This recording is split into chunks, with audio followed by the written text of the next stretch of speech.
Mike in here earlier. He was talking about kind of the roller coaster week for him. But what about you on your end? I mean, how much disappointment was there when the fight fell apart? Worry you might not get a fight, and then satisfaction when it came. Oh yeah, there's all those factors that hit me, but I mean, I knew the UFC would come through and find me an opponent. It really wasn't a big deal, and I mean, it's just another body in front of me that I'm just gonna go through to get to.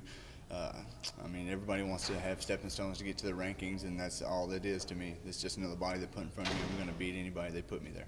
Yeah, what do you do on 4 days' notice in terms of, like, obviously you had a chance to go through a full camp, but in terms of, just adjusting game plan, research, all those little things? Game plan doesn't change. I mean, he's still a striker. He's still a good stand-up fighter. He got called to the UFC for a reason. And, I mean, I just trust 100% into my coaches and my management team to take care of me, and that's all it is. Yeah, it seems you guys being moved from the main card to the prelims. Does that disappoint you at all? Not really. I like to fight first. I like to get it over with. But, I mean, Brok Weaver was the hype. I mean, I give him that. I mean, he had a good Contender Series run and all that. But I was planning on stealing the hype. But I'm eventually going to meet up with Brok eventually. Yeah, I was going to say that's a fight you hope to revisit in the future. Oh, yeah, definitely. Do you think right after this one, hopefully? Oh, I plan on it. Yeah. So what do you know about Mike at this point? I know you said you don't really change the game plan, but do you know anything about him? Yeah, he's a real good striker. He went to Thailand. He really don't check leg kicks, and his ground game is a little bit flawed, and my ground game is a little bit better than his. So, I mean, I have a little bit of an advantage of experience-wise and jiu-jitsu-wise. So, I mean, yeah, I know a little bit about him. I mean, in his videos, he tells all. And, I mean, just the first round, I'm going to go in there and get some intel just like I would against Brok. And the second round, I'm going to come out there and do my thing. I'm probably not thrilled with the debut, but how much do you know, of a different version of you are we going to see on Saturday? Oh, I'm a 100% different person. Training at Factory X with Mark Montoya has changed my life completely. In what way? In the fact that I'm a way better striker than I thought I was. I'm way better at the ground game, and my wrestling has went up 50% to where it was. I mean, I get held down, I lay on the ground, I try some submissions, but now I get my butt up and I can verse these wrestlers. I can defend a takedown now. I don't just get laid on and preyed on, and I end up submitting people. I end up getting back up, and I end up landing my hands. It's going to be a totally different story. What you mentioned, better striker than you thought you were. Was that something that you just need to be like in the room with more high-level guys and just show where you stand with them? Is that something a coach, a team like that needs to give you confidence? Oh yeah, definitely. Especially with I always stood there and I always took punches, but now I know how to move my feet and get out of the way. I mean, I wasn't worried about getting punched back in the day, but now I can move and slip out of punches. I can get out of people's way, just use my footwork, and it really opened my eyes to a lot of things that I was doing wrong. When did you start training with Mark? In April.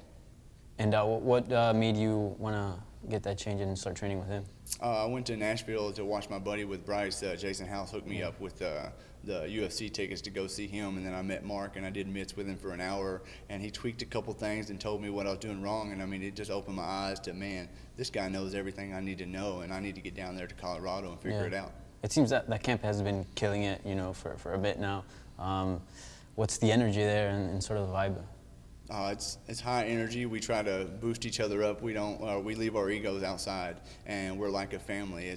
They welcomed me right in, and they accepted me as one of theirs. And then now I'm best friends with almost everybody in there, and it's like a loving family that take care of each other and don't want to do nothing but make everybody better. Yeah. And did you know Mike Davis from before? Yeah, we fought on the same card and we met each other and we were like, oh yeah, we're both like, we got called into the UFC for last minute opponents, and we were like, yeah, that's cool and all, and we were all cool and we were friends and all, and he's a pretty good dude. That's from before you guys were even in the UFC, right? No, that's when our first UFC fight when we got called. Yeah, in April. I was just going to ask about Brok being out, and would you welcome rescheduling, or are you turned off by him pulling out? Oh no, I'm definitely not. I want that fight. I was desiring that fight. I wanted a stand-up fighter, and everybody thinks that he would have beat me. I mean, all his fans, of course.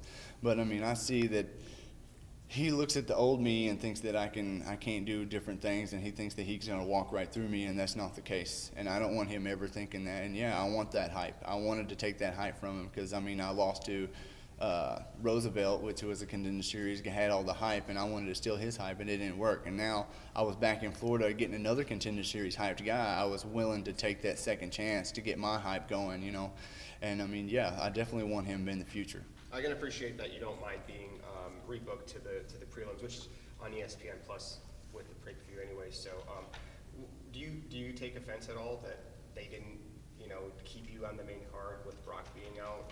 How did you take that effort? I don't take any offense to it. I know that I'm just, this is my second fight in the UFC. I don't have a lot of hype on me. My last fight didn't go the way I wanted it to. I didn't get to showcase my skills that I had. And I mean, I pretty much just gave it up, And I mean, I wanted to go in there and I want to recase that and get everything back that I didn't show. Thanks.